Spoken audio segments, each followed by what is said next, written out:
प्यारे बच्चों, मैं हूं Diwakar sir, biology mentor from school of biology. और बायोलॉजिकल क्लासिफिकेशन के आज के लेक्चर में आज स्टार्ट करने वाले हैं एक बहुत ही important topic NEET point of view से, और वह है किंगडम फंजाई। बेटा, किंगडम फंजाई थोड़ा सा बड़ा है, तो इसको हम दो पार्ट में करेंगे। आज इंट्रोडक्टिव पार्ट होगा फंजाई का, और फिर क्लासिफिकेशन अगले लेक्चर में हम कवर करेंगे। तो किंगडम फंजाई के बारे में हमने स्टार्टिंग में इंट्रोडक्टरी चैप्टर जब किया था बायोलॉजिकल क्लासिफिकेशन का, तो उसमें हमने आपको बताया था कि 5 किंगडम क्लासिफिकेशन तक के पहले तक किंगडम फंजाई को प्लांटी के साथ रखा गया था। बेसिस क्या था कि इसमें भी सेल वॉल होता है, जैसे प्लांट में सेल वॉल होता है तो इसमें भी सेल वॉल होता है। लेकिन R.H. व्हिटेकर ने जब क्लासिफिकेशन दिया, 5 किंगडम क्लासिफिकेशन दिया, तो उन्होंने ये देखा कि इनकी जो सेल वॉल है वो तो काइटिन की बनी होती है, प्लांट की सेल वॉल सेलुलोज की बनी होती है, और दूसरा प्लांट ऑटोट्रॉफ होते हैं, ये हेट्रोट्रॉफ होते हैं। तो इस बेसिस पर फंजाई को उन्होंने प्लांटी से अलग करके एक नया किंगडम स्टेब्लिश कर दिया, और इस किंगडम का नाम क्या रखा? फंजाई।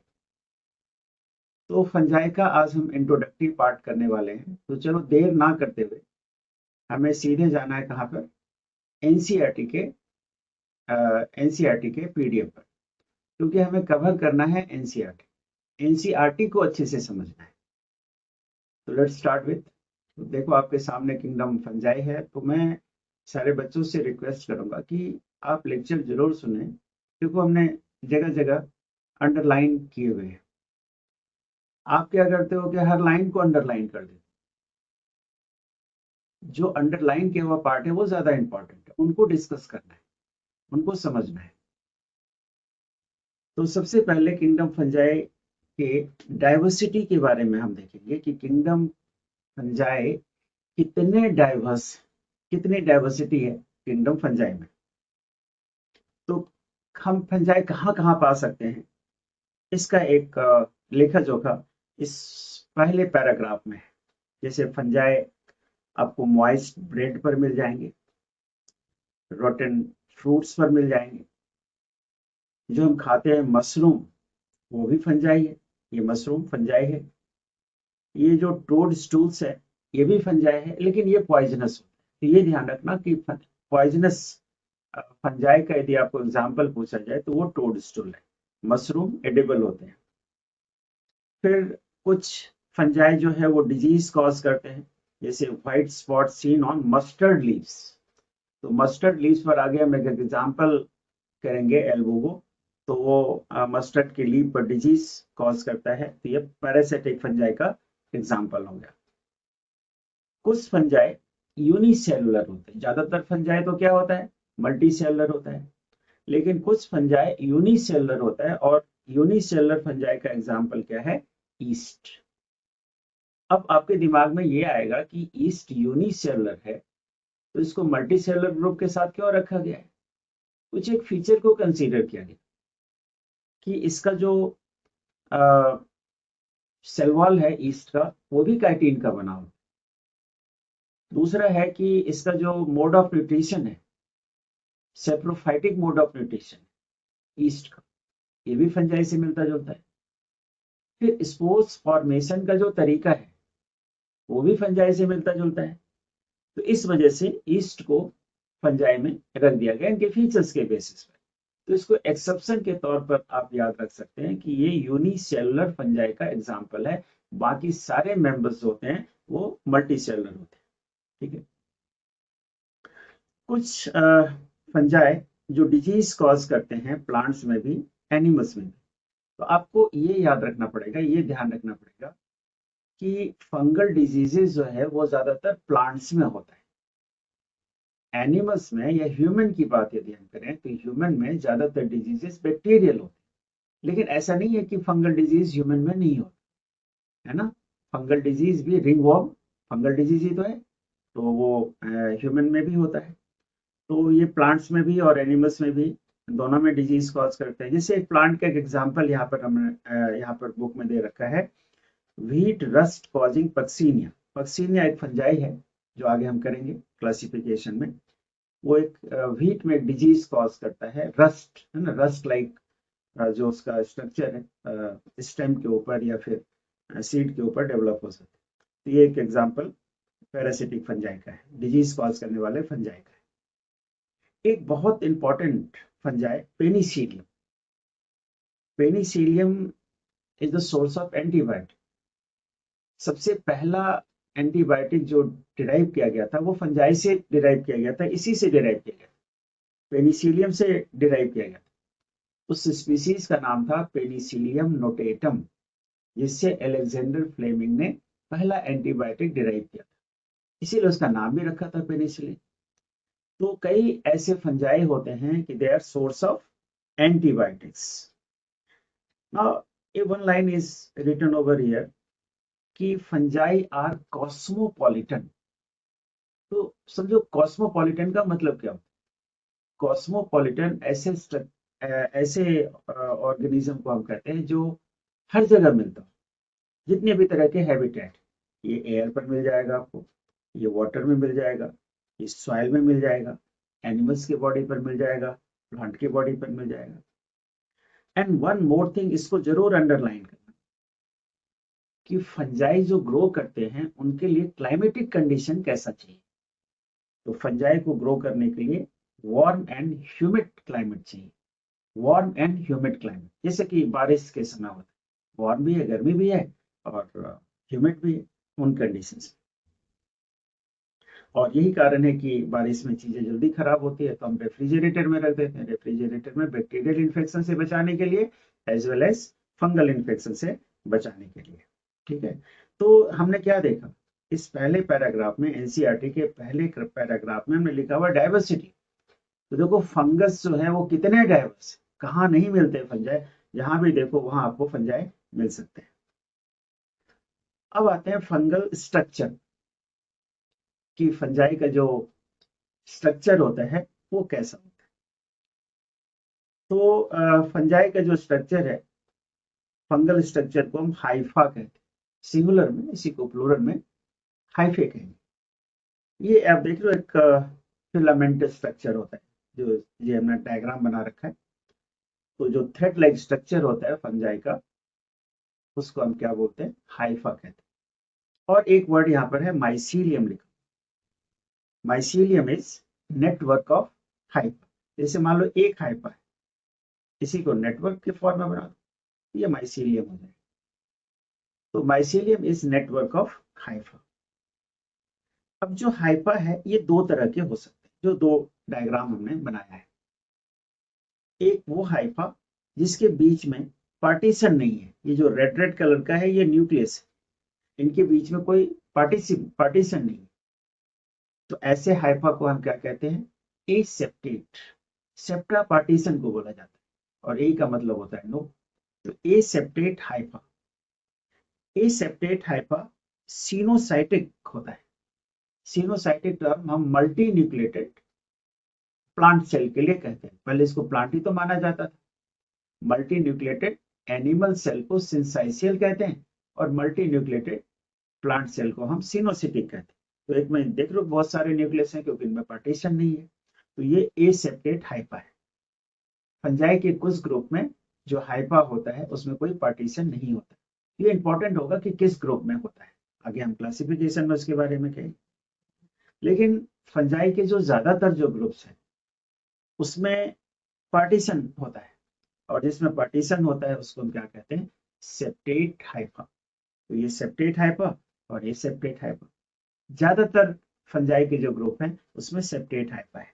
तो देखो बीच में पार्टीशन है। तो दो तरह के हाइफा हो गए, ठीक है, ये सेप्टेट हाइफा। तो हमें यहाँ पर क्या याद रखना है कि फंगल स्ट्रक्चर को हम हाइफा कहते हैं। दूसरी बात जो हमें याद रखनी है कि ग्रुप ऑफ या network of Haifa is called mycelium. तीसरी बात जो हमें याद रखनी है स्ट्रक्चर से रिलेटेड, वो ये कि हाइफा दो तरह के होते हैं, aseptate and septate. Aseptate hypha जो है वो मल्टी न्यूक्लिएट होगा। ये सेप्टेट हाइफा या तो यूनिन्यूक्लिएट होता है, या कुछ केसेस में वो बाई न्यूक्लिएट भी हो सकते हैं। हमने यूनिन्यूक्लिएट का स्ट्रक्चर बना रखा है। Next section, next paragraph is about mode of nutrition in fungi. R H. Whittaker साहब ने जो फंजाई को प्लांटी से अलग किया था, उसका एक कारण ये भी था कि ये heterotrophic mode of nutrition show करते हैं। ये हेट्रोट्रॉफिक, ये ऑटोट्रॉफ नहीं है प्लांट की तरह, तो फिर प्लांट के साथ इसको हम कैसे रख सकते थे? तो हेट्रोट्रॉफिक मोड ऑफ न्यूट्रिशन है। तो हेट्रोट्रॉफिक मोड ऑफ न्यूट्रिशन में किस किस तरह का न्यूट्रिशन कवर होता है यहाँ पर? तो सबसे इंपॉर्टेंट तो saprophytic mode of nutrition. Saprophyte का मतलब क्या होता है? सेप्रोफाइट ऐसे ऑर्गेनिज्म को कहते हैं जो डेड डिकेइंग ऑर्गेनिज्म से अपना न्यूट्रिशन एब्जॉर्ब करता है। तो फंजाई जो है डेड डिकेइंग ऑर्गेनिज्म से अपना न्यूट्रिशन डिराइव करता है, तो ये हेट्रोट्रॉफ हो गया। और कैसा मोड ऑफ न्यूट्रिशन कैसा हो गया? सेप्रोफाइट। कई ऐसे फंजाई हैं जो प्लांट और एनिमल के पैरासाइट, तो जो पैरासाइट है अपने होस्ट के बॉडी से न्यूट्रिशन डिराइव करेगा। यदि वो प्लांट है तो प्लांट से करेगा, एनिमल है तो एनिमल से करेगा, तो वो होस्ट का काम करते हैं जहां से वो न्यूट्रिशन डिराइव करते हैं। कई फंजाई सिम्बायोटिक एसोसिएशन शो करते हैं किसी दूसरे ऑर्गेनिज्म के साथ। दो इंपॉर्टेंट एग्जांपल है और इसके बारे में हम आगे करेंगे भी। फंजाई में लाइकेंस उनमें से एक। लाइकेंस एल्गी और फंजाई के बीच के एसोसिएशन को कहते हैं। एल्गी क्या है? प्लांट है। तो प्लांट फूड बनाता है और वो फूड फंजाई को मिलता है। तो प्लांट से बना रहा है ना, प्लांट फूड बना रहा है और न्यूट्रिशन प्रोवाइड कर रहा है वो फंजाई, बदले में फंजाई भी उसको हेल्प करता है ना। कई चीजें एब्जॉर्ब करता है वो प्लांट, वो उसकी सरफेस एरिया को बढ़ा देता है। मिनरल्स एब्जॉर्ब करने के लिए, वाटर एब्जॉर्ब करने के लिए, सारी चीजें फूड बनाने के लिए जरूरी होती है। तो लाइकेन के बारे में हमें डिटेल में आगे करना भी है। और एक fungal association root of higher plant के साथ होता है। उस फंगल एसोसिएशन को, जब वो रूट्स ऑफ हायर प्लांट के साथ एसोसिएशन करता है, उस फंगल एसोसिएशन को माइकोराइजा कहते हैं। तो यहाँ पर आप सब में देख रहे हो कि न्यूट्रिशन जो है फंजाई किसी दूसरे ग्रुप से डिराइव कर रहे हैं। तो हेट्रोट्रॉपिक मोड ऑफ न्यूट्रिशन। तो आपको ये याद रखना है कि फंजाई सेप्रोफाइट हो सकते हैं, पैरासाइट्स हो सकते हैं, लाइकेंस हो सकते हैं, और माइकोराइजा की फॉर्म में। इंट्रोडक्शन में जो लास्ट पार्ट हम कवर करने वाले हैं वो फंगल रिप्रोडक्शन के बारे में, कि फंजाई का रिप्रोडक्शन कैसा। तो एनसीईआरटी में फंजाई के रिप्रोडक्शन को तीन पार्ट में डिवाइड किया गया है। एक है वेजिटेटिव मेथड ऑफ रिप्रोडक्शन। तो वेजिटेटिव मेथड ऑफ रिप्रोडक्शन में ये तीन होते हैं, फिशन है, फ्रेगमेंटेशन है, बडिंग है। ये तीन मेथड है वेजिटेटिव। फ्रेगमेंटेशन एक्सीडेंटल है ना, ये इंटेंशनली नहीं होता कि कोई फंजाई है, फंजाई का जो फिलामेंट है ना, सेप्टा वो हाइफा, वो टूट गया दो पार्ट में, तो each part will grow into new mycelium. Fragmentation हो गया, फिशन स्प्लिटिंग को कहते हैं, है ना, दो पार्ट में डिवाइड हो गया वो। या बडिंग, ईस्ट में बडिंग होती है ना, जैसे एक ईस्ट है, यहाँ पर बड डेवलप हुआ और ये फिर ये बड सेपरेट हो गया, फिर एक नए उसमें डेवलप हो जाएगा। तो दिस इज इसको वेजिटेटिव रिप्रोडक्शन में रखा गया है एनसीईआरटी में। फिर एसेक्सुअल रिप्रोडक्शन बाय स्पोर्स। यहाँ पर कई तरह के कंफ्यूजन क्रिएट होते हैं कि एसेक्सुअल, ये वेजिटेटिव रिप्रोडक्शन में भी तो कोई गैमेट तो बन नहीं रहा, और गैमेट नहीं बन रहा तो वो एसेक्सुअल रिप्रोडक्शन ही तो है। लेकिन इस डिबेट में नहीं पड़ना है, तो एसेक्सुअल रिप्रोडक्शन में से नो डाउट वेजिटेटिव रिप्रोडक्शन भी एसेक्सुअल रिप्रोडक्शन का ही एक टाइप। लेकिन इन्होंने इसको इस कॉन्टेक्स्ट में शायद दे रखा कि जो वेजिटेटिव मोड है रिप्रोडक्शन का, वो इंटेंशनली नहीं होता, वो एक्सीडेंटली होता है। और जो एसेक्सुअल रिप्रोडक्शन बाय स्पोर्स होता है वो इंटेंशनली होता है, पर्टिकुलर कंडीशन में होता है ना। स्पोर बनाने की जरूरत कब पड़ती है? कंडीशन जब अनफेवरेबल हो। तो ये यहाँ पर एक पॉइंट ऑफ डिफरेंस क्रिएट होता है कि क्यों एसेक्सुअल रिप्रोडक्शन को वेजिटेटिव रिप्रोडक्शन से अलग रखा गया है एनसीईआरटी बुक में। लॉजिक आपको और भी कई मिल सकते हैं, बट हमें एनसीईआरटी को फॉलो करना है बच्चों, ये ध्यान रखें। अब स्पोर्ट्स जो है वो दो तरह के होते हैं फंजाई। एसेक्सुअल स्पोर्ट्स, जिसको माइटो स्पोर्ट्स भी बोला जाता है। माइटो मतलब इसमें जो है माइटोसिस इन्वॉल्व होगा। माइटोसिस इन्वॉल्व होगा तो माइटोस्पोर हो गया, तो एसेक्सुअल स्पोर हो गया। और एक दूसरा होता है सेक्सुअल स्पोर्ट्स, जो मियोस्पोर कहलाता है ना। यहाँ पर ये एग्जांपल्स दे रखे हैं, कोस्पोर, एस्कोस्पोर, बेसिडियोस्पोर, ये मियोस्पोर के एग्जांपल है। पहले लेकिन हम एसेक्सुअल स्पोर को समझते हैं। देखो, स्पोर बनाने वाले स्ट्रक्चर को फ्रूटिंग बॉडी बोला जाता है, ये ध्यान रखें। ये फ्रूटिंग बॉडी टर्म आपके पास कई बार आएंगे एनसीईआरटी बुक में फंजाई वाले ग्रुप में। तो फ्रूटिंग बॉडी बनाने वाले स्ट्रक्चर को क्या बोलते हैं? स्पोरेंजियोस्पोर्स। और ये दूसरा है कोनिडियोफोर, ये फ्रूटिंग बॉडी है। स्पोरेंजियोस्पोर एंड कोनिडियोफोर, ये फ्रूटिंग बॉडी है जो स्पोर्स बनाते हैं, एसेक्सुअल स्पोर बनाने वाले फ्रूटिंग बॉडी। अब दोनों में अंतर क्या देख रहे हो कि यहाँ पर जो स्पोर्स डेवलप हो रहा है वो स्पोरेंजियोस्पोर के अंदर डेवलप हो रहा है। जब फ्रूटिंग बॉडी के अंदर स्पोर्स बनता है ना बेटा, तो उसको एंडोस्पोर कहते हैं। ये एंडोजीनसली बन रहा है। तो ये दो तरह के होते हैं, है ना। ये स्पोरेंजियोस्पोर जिस स्ट्रक्चर के अंदर डेवलप हो रहा है फ्रूटिंग बॉडी को स्पोरेंजियम कहते हैं ना। ये जो आउटलाइन बना रखा है ये क्या है? स्पोरेंजियम। ये स्पोरेंजियम है। स्पोरेंजियम के अंदर दो तरह के स्पोर्स बन रहे हैं। एक पर तो थ्रेड लाइक स्ट्रक्चर बना हुआ है, वो है जूओस्पोर, और एक में नहीं बना हुआ है, तो ए का मतलब नो। तो जिसमें फ्लैजिला नहीं होता वो ए प्लेनोस्पोर है। तो ए प्लेनोस्पोर क्या होगा? Non motile. ये नॉन मोटाइल स्पोर्स होते हैं, ठीक है। और जूओस्पोर क्या है? ये मोटाइल है। तो मोटाइल और नॉन मोटाइल ये दो तरह के स्पोर्स स्पोरेंजियोस्पोर के टाइप है, ठीक है।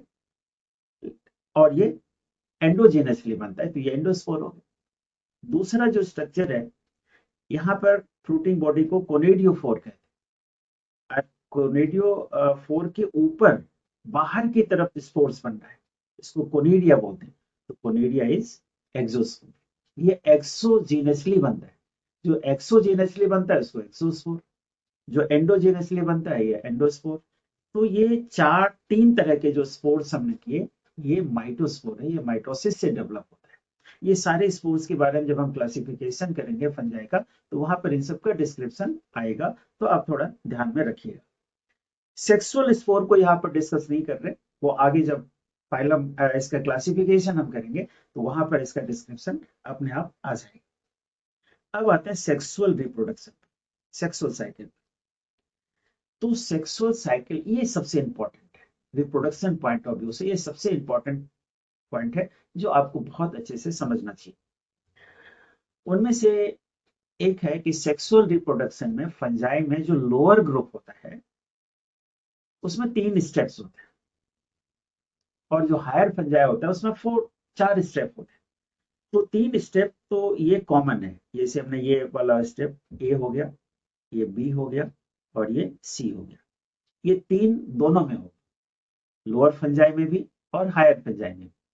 लेकिन हायर फंजाई में एक एडिशनल ग्रुप होता है, एक एडिशनल स्टेप होता है जिसको डाइकैरियोफेज कहते हैं। तो 4 स्टेप्स हो गए। तो पहले इन स्टेप्स को समझिए। पहले लोअर फंजाई में, है ना, ये जो 3 स्टेप है, पहला क्या लिखा है बेटा?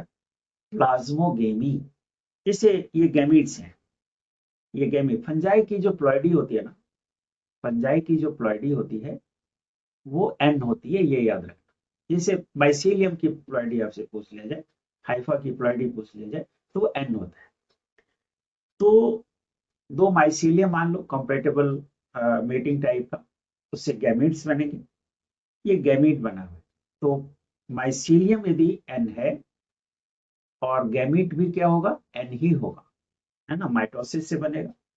तो देख लो 2 गैमीट हैं, एन एन। तो दोनों गैमीट क्या हैप्लॉइड है, तो इस वाले फेज को हम हैप्लोफेज कहते हैं। तो पहले क्या होता है कि गैमीट के अंदर जो साइटोप्लाज्म है उसके साइटोप्लाज्म का फ्यूजन होगा, प्रोटोप्लाज्म का फ्यूजन होगा।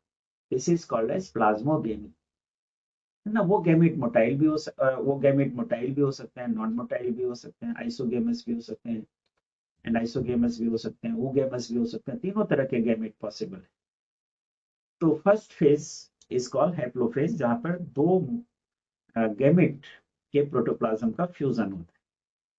फिर क्या होता है कि फ्यूजन के बाद सेकेंड फेज आता है डिप्लोफेज। डिप्लोफेज जब इसके न्यूक्लियस का फ्यूजन हो, दो न्यूक्लियाई इसके फ्यूज हो जाए। कैरियन karyogamy, karyogamy is fusion of nucleus. तो एन एन मिलके क्या हो गया, 2n हो गया। इस फेज को हम डिप्लोफेज कहते हैं।